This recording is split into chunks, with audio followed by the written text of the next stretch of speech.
Alright, let's do some art. So today, this is the starting sketch that I am starting out with, and I'm going to be using Master's Touch gouache paints. This is a commission that I am doing for a local author. This commission is a memorial piece for her dog, and to start off with, you're going to need 2 water cups, and I'm going to go over the brushes. I used a fluffy brush, some detailed brushes. The longer brush is a gouache brush, so it holds more paint. A thick, fluffy, tapered brush, and a flat brush. Burnt umber, burnt sienna, yellow ochre, Prussian blue, cerulean blue, grass green, green pale, titanium white, lemon yellow, crimson red. Now, to usually start paintings, especially commissions, I usually do a little rough sketch and write things down about it. So that's where I'm gonna starting. So you can't really see what I'm doing because I don't have 2 cameras, but I'm taking a flat brush and putting it in the water. And then I'm just going to dab a little bit of it off onto the paper towel. And then I'm putting it where the rainbow is gonna be going. Now, we don't want too much water, because we don't want it to run, but we just want it to, have a place to live, if that makes any sense. Just gonna keep doing that. And it's gonna be not a super big rainbow, but about right here. So go up like that. So once we kind of got that going, I'm going to take this brush. It's kind of thicker and more pointed at the end, and it can hold lots of stuff. We're gonna start with our blue down here, and that's just going to be a little bit of the Prussian blue and the cerulean blue, and we're just gonna mix a little bit of those 2 together, and we're gonna add some water. So this is, I just stuck my finger in the paint.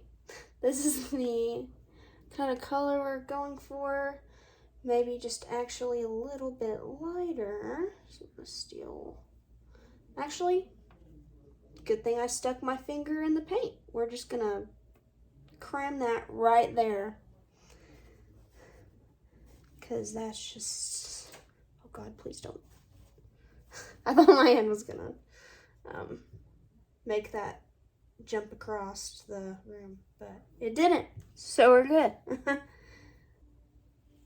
We're gonna start about right here.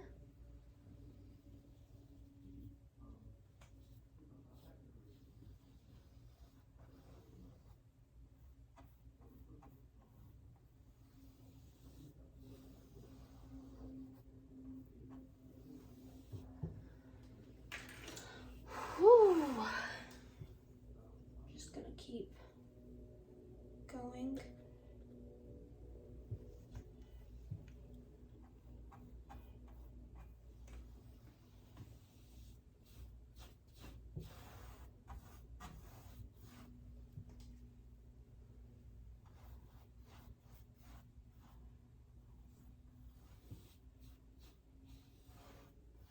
Next, we're gonna want to do our yellow. So what I'm gonna do is I'm going to dip my paintbrush into the 1 cup, because you need, like I said, you have 2 cups of water. Once you get your brush kind of mixed, like rinsed out good, then you move to the 2nd cup, just to kind of keep the colors from getting to, you know,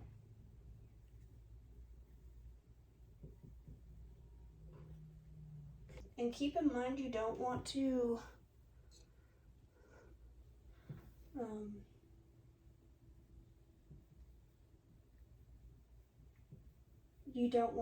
make your colors too runny.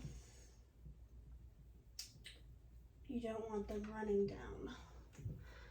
Then we're gonna put the yellow, oops, yeah, I added just a little bit too much water. Put it like that.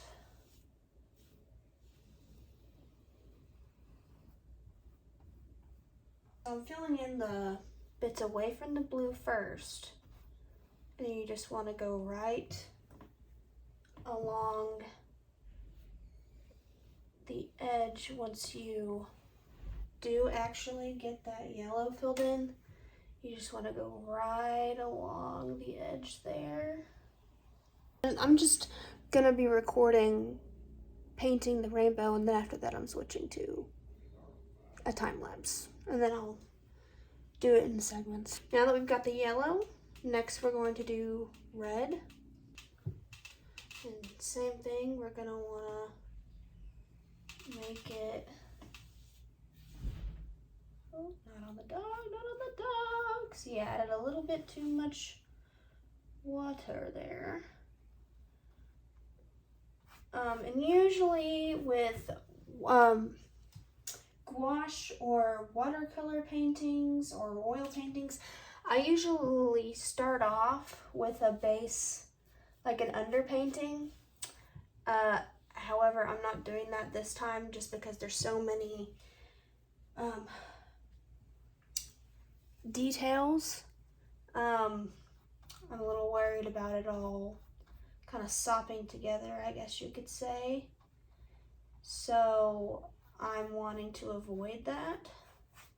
That's why, you know, I'm not doing an underpainting, which I usually do for any painting, but there's just so many different colors and arrays, and to get the rainbow effect that I'm going for, I couldn't really do an underpainting because you have to do, since gouache, for example, gouache, the way it is it's water-based, I believe, and if you have water, it will reactivate the layers underneath.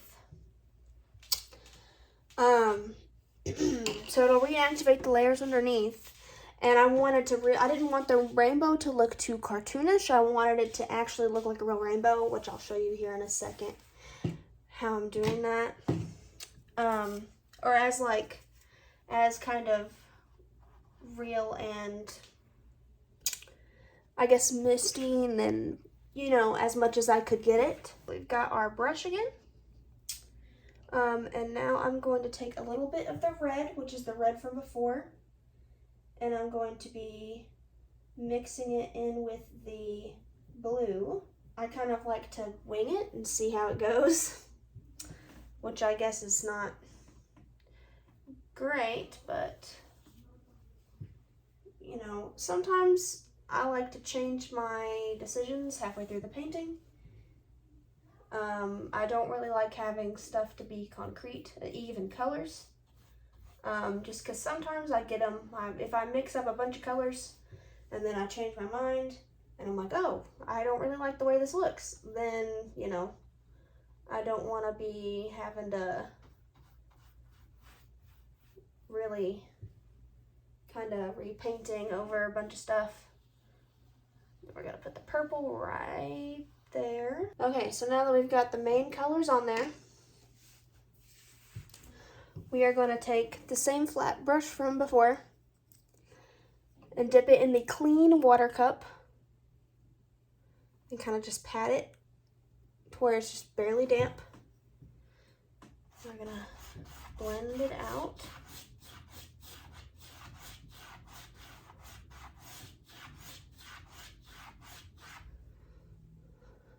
And then rinse in between colors. You don't want it to get too muddy. You don't want it to get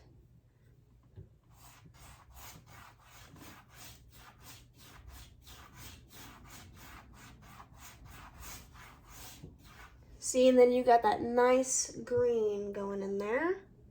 Get that red.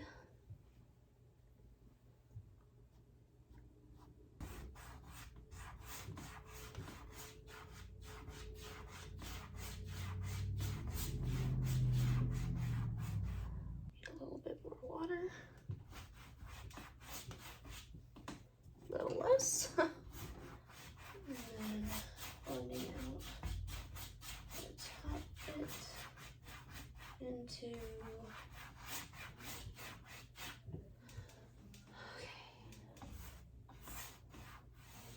and with the rainbow, we really want it to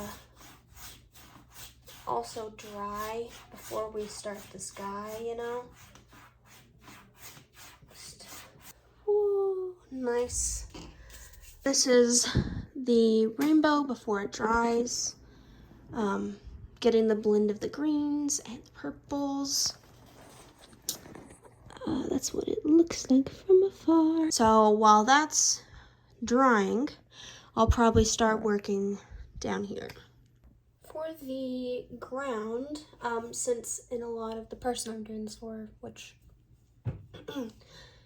wrote books, and on their books they have a lot of like purple and blue, so the edges are going to be a little darker. So I'm going to be starting with the same purple color that I used for the rainbow, and put it around the edges, and then we're going to kind of gradient from that purple all the way down to this lighter blue. So it's going to be a purple to dark blue, like the kind of like the Prussian blue, and then the cerulean blue, and then mixed in with some white. So, and in this process down here, we're just trying to get block colors, just blocking out colors. It doesn't necessarily have to be, you know, it doesn't gotta be perfect. It's just blocking in the colors to try and get, you know, the mood set of the painting.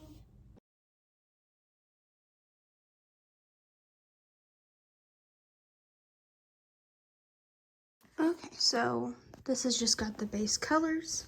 Mainly did it kind of watercolor, but with gouache, if you know what I mean. This is just the base of colors, just blocking out some colors, and we'll wait for it to dry, and then we'll do a thicker layer.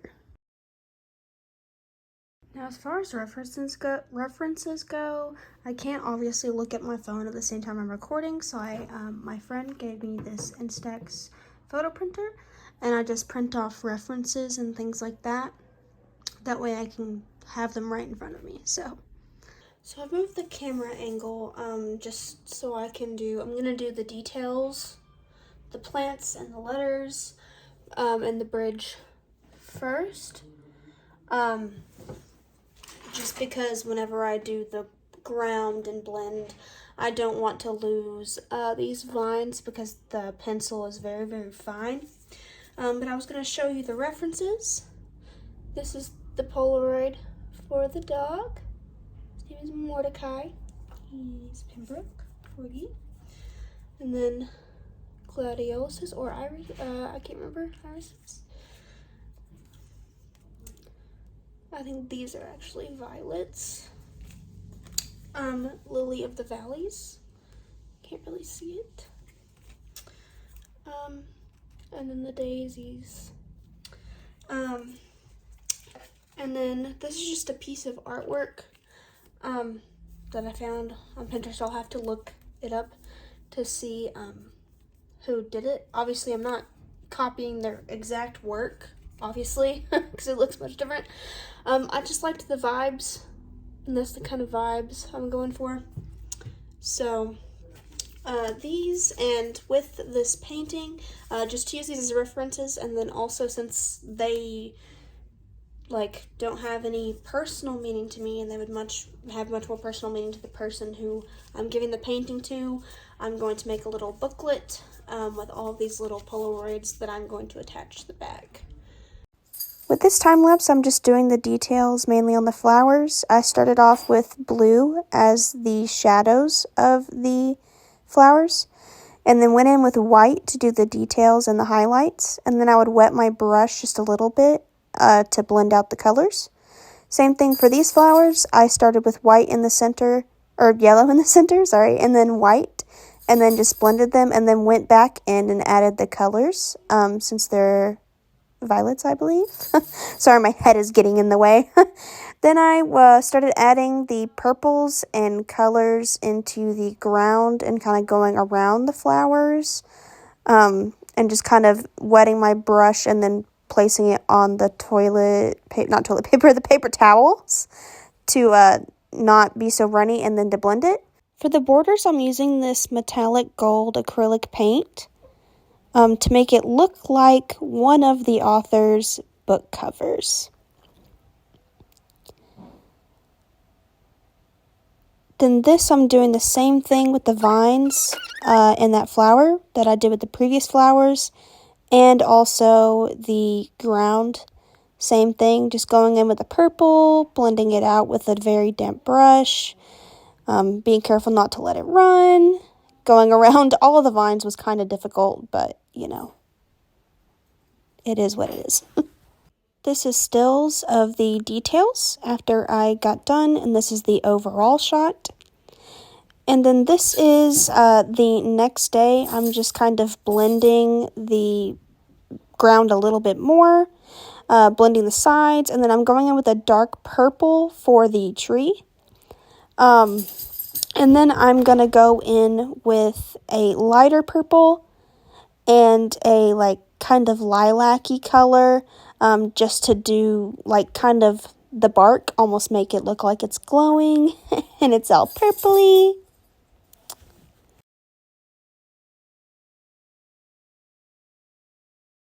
Then I'm taking some green and I'm putting in an outline of the bushes. I'm going to go in with some paint markers and do the detailing later, but really I'm just wanting to block out shapes just like I did before. Next, I wanted to let that dry and work on the cobblestone bridge. To me, this was the longest and most tedious part.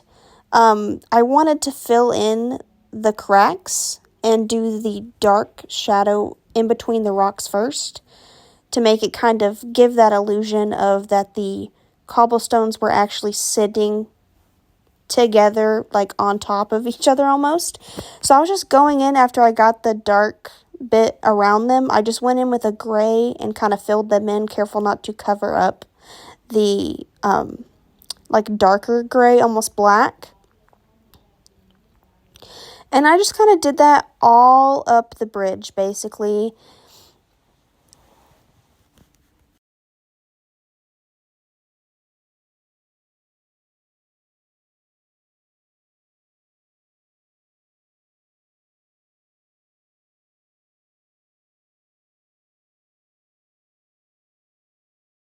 And for the cobblestone bridge, I had to keep in mind that how the shadows of the curve of the bridge and also the distance, the perspective, would affect it. So I blended multiple different colors for the different cobblestones and also to do the highlights. So I would go into every single cobblestone and put highlights where the light would be hitting them, and then a darker gray where there would be more shadows. And then I would just take my paintbrush and get it wet and then blend it. These are my Tule art markers, really my saving grace. I use them a lot and they're amazing. This is it so far. And I usually mainly use these markers for very fine details. For example, these vines and the lettering, since my hands shake. But this was after I got done with the top of the vines, and then I made it wrap around the canvas. And then I went in and just did a couple of plant details, grass on the bushes, a little bit of different grass parts on the ground. And then this is some close-ups.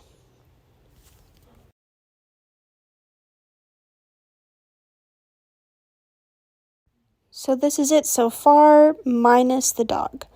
So doing the dog, I am using that reference Polaroid, and I cleaned my palette and got some clean water.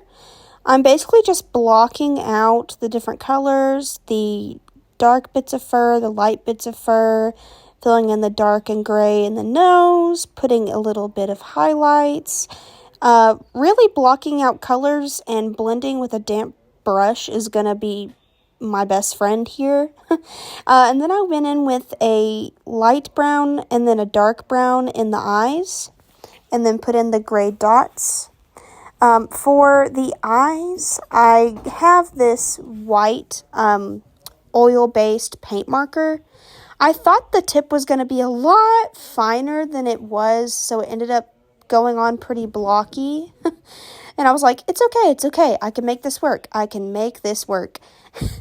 And then as it went along, I was like, okay, this is not gonna blend very well, and I can't get in with the fine details.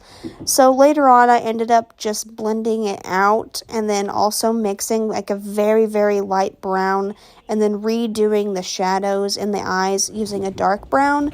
And at one point, I like kind of dabbed my fingers to try and get the like white to kind of blend out just a little bit. But that's what I used for the eyes, along with just some paint. And then I added few little whiskers on the ears and some little highlights in the fur.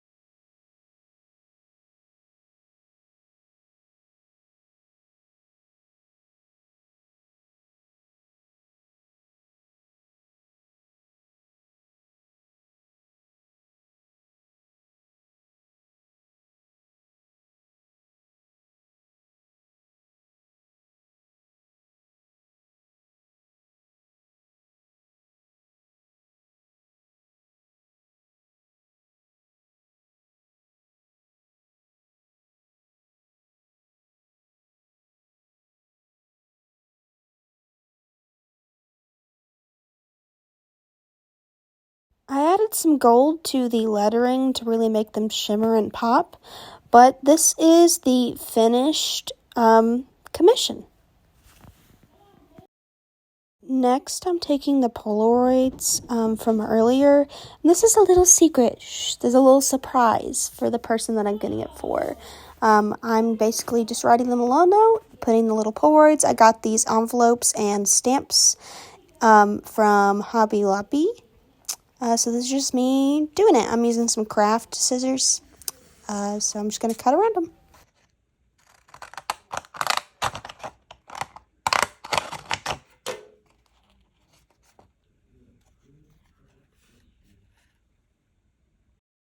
With this piece, I really wanted to make it special. The person this commission is for is a fantasy author. Her dog, Mordecai, who is a subject of the commission, would always sit whenever she would write, so it was kind of her writing buddy. So I wanted to make it really special, incorporated things from her books, like her book titles, book pages, and just like how her book covers look with the vines and the gold borders. So I wanted to commemorate that with this little handwritten note and the Polaroids of her dog and the family birth flowers that I printed off as references, just so she can have them as a little extra thing.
also found this really cute stamp to stamp on things that you hand make at Hobby Lobby, and I thought it was really cute, so I got it.